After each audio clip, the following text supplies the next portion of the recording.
प्रधानमंत्री नरेंद्र मोदी 3 दिन के उत्तर प्रदेश दौरे पर हैं, मिशन बुंदेलखंड पर है। इस दौरान मोदी का फुल फोकस बुंदेलखंड पर रहने वाला है। 2017 के विधानसभा चुनाव में बीजेपी को प्रचंड जीत दिलाने में बुंदेलखंड के नतीजे काफी अहम रहे थे। बुंदेलखंड की 19 विधानसभा सीटों में पूरी 19 पर बीजेपी को जीत मिली थी। बीजेपी इस बार भी इसे दोहराने की कोशिश में है। विरोधियों की सेंधमारी से अपने बुंदेलखंड किले को सुरक्षित रखने का बीजेपी का क्या है प्लान? मोदी की जीत का क्या है महोबा कनेक्शन? इस रिपोर्ट में देखिए। जौन महोबा की धरा में आल्हा, उदल और वीर चंदेलों की वीरता कण कण में समाई है। वाह महोबा के वासियन को हमार कोटि कोटि प्रणाम पहुंचे। स्वागत है, बहुत बहुत वंदन है अपने आदरणीय प्रधानमंत्री आदरणीय नरेंद्र भाई मोदी जी का स्वागत है। बुंदेलखंड दुर्ग पर सियासी फतह के लिए आरंभ हो गया है प्रचंड। भारत माता की 22 के विधानसभा चुनाव में बीजेपी को क्या फिर फुल सपोर्ट देगा बुंदेलखंड? ललितपुर की भी एक परियोजना, भावनी बांध परियोजना, आज यहां पर राष्ट्र को समर्पित करने के लिए आदरणीय प्रधानमंत्री जी का आगमन हुआ है। मैं इस अवसर पर हर घर जल और हर खेत को पानी की संकल्पना को साकार करने के लिए प्रधानमंत्री मोदी जी का बुंदेलखंड का यह दौरा अत्यंत महत्वपूर्ण दौरा है। इन सभी परियोजनाओं के लिए बुंदेलखंड वासियों को, खासतौर पर महोबा, हमीरपुर, बांदा और ललितपुर जनपद वासियों को हृदय से बधाई। बुंदेलखंड के किले को मजबूत करने की रणनीति को फुल प्रूफ बनाने के लिए, विरोधियों की सेंधमारी से सुरक्षित करने के लिए बुंदेलखंड की पथरीली जमीन पर एक बार फिर बीजेपी का कमल खिलाने के लिए मोदी का मिशन बुंदेलखंड अब फुल स्पीड में पहुंच गया है। प्रधानमंत्री मोदी ने अपने 3 दिनों के यूपी दौरे की शुरुआत बुंदेलखंड के महोबा से की। तालियों के गड़गड़ाहट से स्वागत करिए। अभिनंदन है आदरणीय प्रधानमंत्री जी का। मुझे याद है कुछ साल पहले मैंने महोबा से ही देश की करोड़ों मुस्लिम बहनों को और उन मुस्लिम बहनों को वादा किया था कि मैं मुस्लिम बहनों को 3 तलाक की परेशानी से मुक्ति दिलाकर रहूंगा। महोबा में किया वो वायदा पूरा हो चुका है। वीरभूमि महोबा की जाबाज योद्धा मोदी का महोबा से खास नाता रहा है। साल 2019 के लोकसभा चुनाव का शंखनाद मोदी ने महोबा से ही किया था। चुनाव में बीजेपी को बड़ी जीत मिली और मोदी लगातार दूसरी बार देश के प्रधानमंत्री बने। इसके अलावा प्रधानमंत्री ने 10 अगस्त को उज्ज्वला योजना के सेकंड फेज की शुरुआत भी महोबा की धरती से किया। एक बार फिर से बीजेपी महोबा को लकी मान रही है, लिहाजा 22 के रण में जीत के लिए पीएम ने बुंदेलखंड अभियान की शुरुआत महोबा से ही की। अर्जुन सहायक परियोजना, रतौली बांध परियोजना, भावनी बांध परियोजना और मझगांव चिल्ली स्प्रिंकलर सिंचाई परियोजना का लोकार्पण करने का मुझे सौभाग्य मिला है। 3000 करोड़ रुपए से अधिक की लागत से बनी इन परियोजनाओं से महोबा के लोगों के साथ ही हमीरपुर, बांदा और ललितपुर जिले के भी लाखों लोगों को, लाखों किसान परिवारों को लाभ होगा। इनसे 4 लाख से अधिक लोगों को पीने का शुद्ध पानी भी मिलेगा।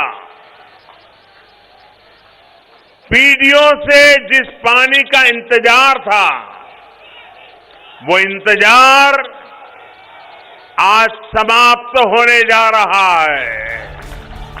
सवाल है, यूपी विधानसभा चुनाव से पहले बीजेपी का फुल फोकस बुंदेलखंड पर इतना क्यों है? जवाब है, पिछले चुनाव में बुंदेलखंड में मिली बीजेपी की अखंड जीत। 2019 लोकसभा चुनाव में बीजेपी को बुंदेलखंड की सभी 4 सीटों पर जीत मिली। 2017 विधानसभा चुनाव में भी बीजेपी ने बुंदेलखंड की 19 में से 19 सीटों पर जीत का झंडा गाड़ा था। 2014 लोकसभा चुनाव में बीजेपी ने बुंदेलखंड की चारों लोकसभा सीटों पर क्लीन स्वीप किया था। यही नहीं, 2019 विधानसभा के उपचुनाव बुंदेलखंड में 1 सीट पर उपचुनाव हुआ और जीत बीजेपी को ही मिली।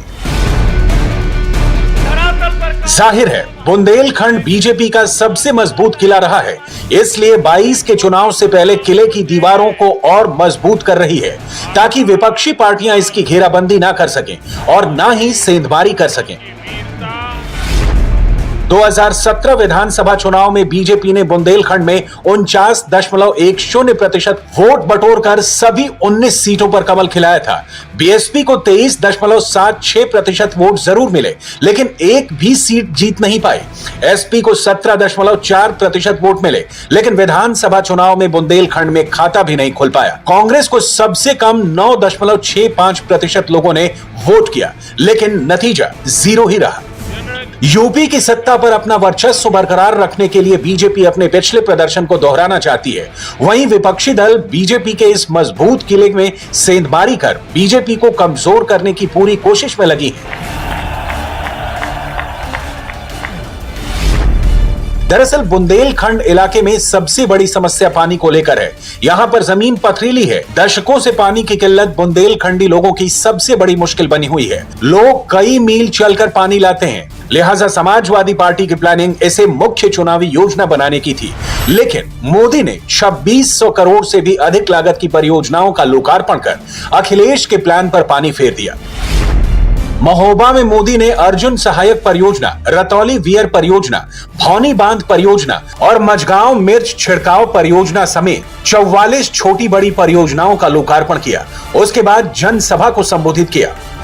2014 के बाद जब मैंने देश में ऐसी लटकी हुई परियोजनाएं, ऐसी लटकी हुई सिंचाई योजनाओं का रिकॉर्ड मंगवाना शुरू किया।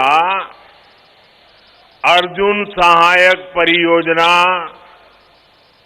जल्द से जल्द पूरी हो, इसके लिए भी उस समय की यूपी सरकार से कई बार चर्चा की, अनेक स्तर पर चर्चा की, लेकिन बुंदेलखंड के इन गुनहगारों ने यहां सिंचाई परियोजनाओं को पूरा करने में कोई दिलचस्पी नहीं दिखाई।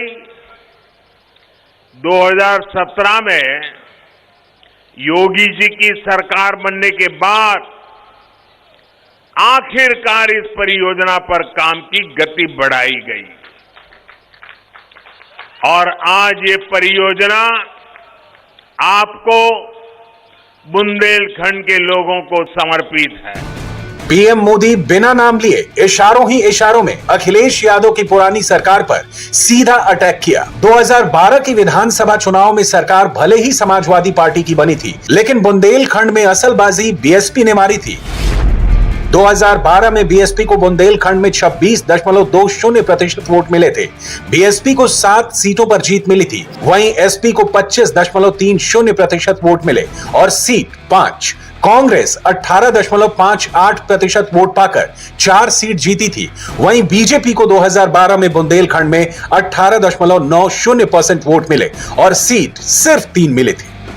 लेकिन सिर्फ 5 साल में बीजेपी ने बुंदेलखंड में मजबूत पकड़ बनाई, बीहड़ में कमल का फूल खिलाया और बुंदेलखंड में अपना वोट 18.90 से 49.10% तक बढ़ाया। बीजेपी बुंदेलखंड में अपनी पकड़ को कहीं से भी कमजोर नहीं करना चाहती, इसलिए मुख्यमंत्री योगी से लेकर प्रधानमंत्री मोदी तक का फोकस बुंदेलखंड पर बना हुआ है। मोदी का मौजूदा बुंदेलखंड दौरा इसका साक्षात प्रमाण है।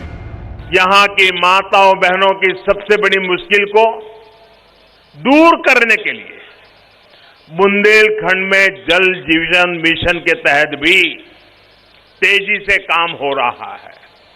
बुंदेलखंड और साथ साथ विंध्याचल में पाइप से हर घर में पानी पहुंचे, इसके लिए विशेष अभियान चलाया जा रहा है। यूपी के हिस्से वाले बुंदेलखंड में 7 जिले आते हैं। झांसी, ललितपुर, जालौन, हमीरपुर, बांदा, महोबा, चित्रकूट। इन 7 जिलों की 19 में से 5 सीटें अनुसूचित वर्ग के लिए आरक्षित हैं। ये 5 सीटें हैं बांदा की नरैनी, हमीरपुर की राठ, जालौन की उरई सदर, ललितपुर की मैरौनी और झांसी की मौरानीपुर सीट। इन 7 जिलों की सियासी जीत हार के समीकरणों पर गौर करें तो मिलता है कि यहां जीत का स्वाद उसी पार्टी को चखने को मिलता है जिसके पक्ष में बुंदेलखंड का जातीय समीकरण सटीक बैठता है। जिधर ओबीसी संग दलित वोटरों के कदम चल पड़ते हैं, उसी पार्टी के खाते में सबसे ज्यादा सीटें आती हैं। लेकिन इस बार बीजेपी ने जीत के जातीय समीकरण के साथ ही विकास को भी अपना हथियार बनाया है। बुंदेलखंड को देश के सबसे कम प्रति व्यक्ति आय वाले इलाकों में गिना जाता है और यहां पर विकास भी यूपी के और हिस्सों के मुकाबले कम रहा है। लेकिन यूपी डिफेंस कॉरिडोर के अलावा बांध से लेकर सड़कों का जाल और एक्सप्रेस वे से बुंदेलखंड को जोड़ना बीजेपी सरकार के मिशन बुंदेलखंड का हिस्सा रहा है।